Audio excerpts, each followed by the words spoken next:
Let's do a middle part quick weave. I'm using Shein's bundles in the length of 24. All 3 bundles are 24. I'm going to be doubling the tracks on the back part of my head, and I'm kind of slightly curving because I am coming to a middle part.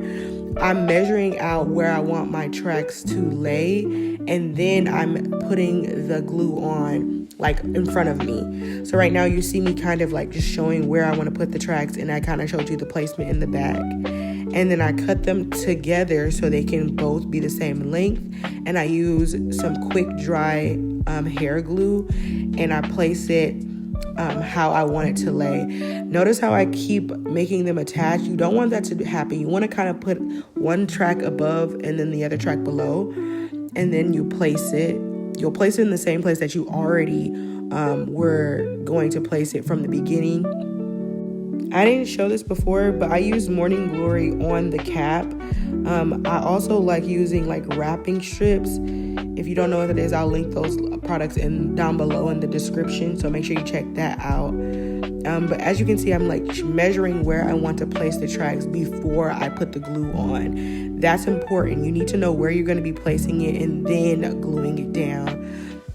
As you can see, I'm curving each track, and then once I get to like the middle portion of my head, that's where you want to start doing single tracks instead of continuing with that double weft, because you don't want it to be too bulky up at the top. So as you can see, I'm curving all the way around so that the front part of my head can kind of be thicker where I want my middle part. So you can see I'm curving it all the way around to the front of my head and not stopping in the back. Right there. You see how I curved it right there? That's what you want to be doing if you want it to kind of like lay in your face. And don't be afraid to add extra glue just so you can make sure that it is sturdy. So a couple more tracks, I'm going to continue with that curving method. And then what I'll go into is I'm going to show you where I would stop, where like when I would stop the curving of the tracks and then start going across.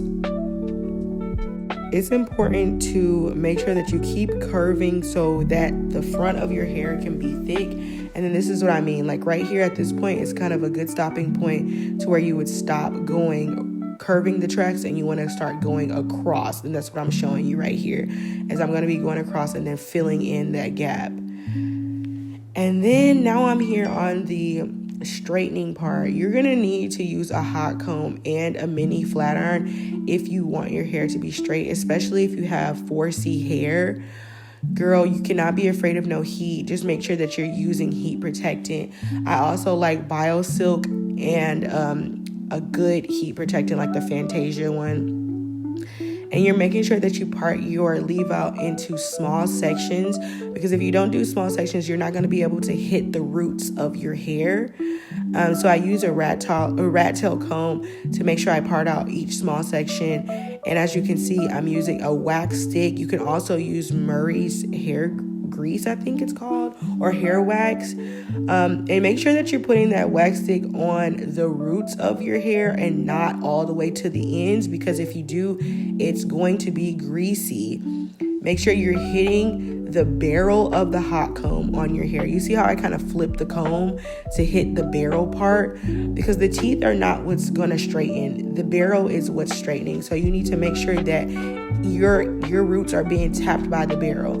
You shouldn't have to go over your hair multiple times, because you're already going to be using the mini flat irons as well as the straightener. So every time that you do every time you do a pass with the hot comb, you want to go over it with the mini flat irons.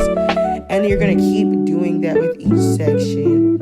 And I'm just showing you how like it's really flat, as you can see. And like I said, I keep doing that same method of making sure that I'm parting small sections, because if you don't use small sections, it's just gonna go back to reverting to your curl pattern. And making sure that you're hitting the barrel of the hot comb on your Leaveout is what's so important. And I just keep using the same little mini flat iron. Make sure that your flat iron is on a good amount of heat, but not too hot. Like I would say no more than 400 on the flat iron, but the hot comb should be at 414, flat that is. Yeah, T. Yeah. But I just continue to do that until I get to my last piece. And then you'll see that I will be using a hairspray or a holding spray to basically comb it into place. I think that is so smart, and it also makes your hair just stay longer. This is not like it's not like waterproof, so your hair will revert if you go into rain or something like that, but this is just a good way to make your hair blend with the Leaveout. I'm using Yaki bundles. I think that if you have 4C, that you should be using light Yaki to Yaki hair because it just blends better. It gives the like perm or blowout look. You see how I'm spraying the comb and I'm combing through. You don't want to just spray it right on top of your head because it just doesn't do what it needs to do. With this method, it combs through all of the hair strands and it just makes sure that it blends it out and makes it look seamless. So yes, this is my method of doing a quick weave. Quick weaves are not that quick. I don't know why they call it quick weaves, but they're not that quick, but they are cute. And I just love when it gives boneless. Like, I don't like too much hair in my head because I think that it looks more natural when you don't have too much going on. But yeah, I'm just kind of showing y'all how my hair looks, and it kind of looks just like as if I had long blown out hair. So yeah, I hope that you guys enjoyed this video. Make sure you like, comment, and subscribe. If you have any ideas for content that you want to see, hair related, lifestyle related, let me know in the comments, and make sure that you are subscribed for more videos just like this. Thank you. Bye-bye.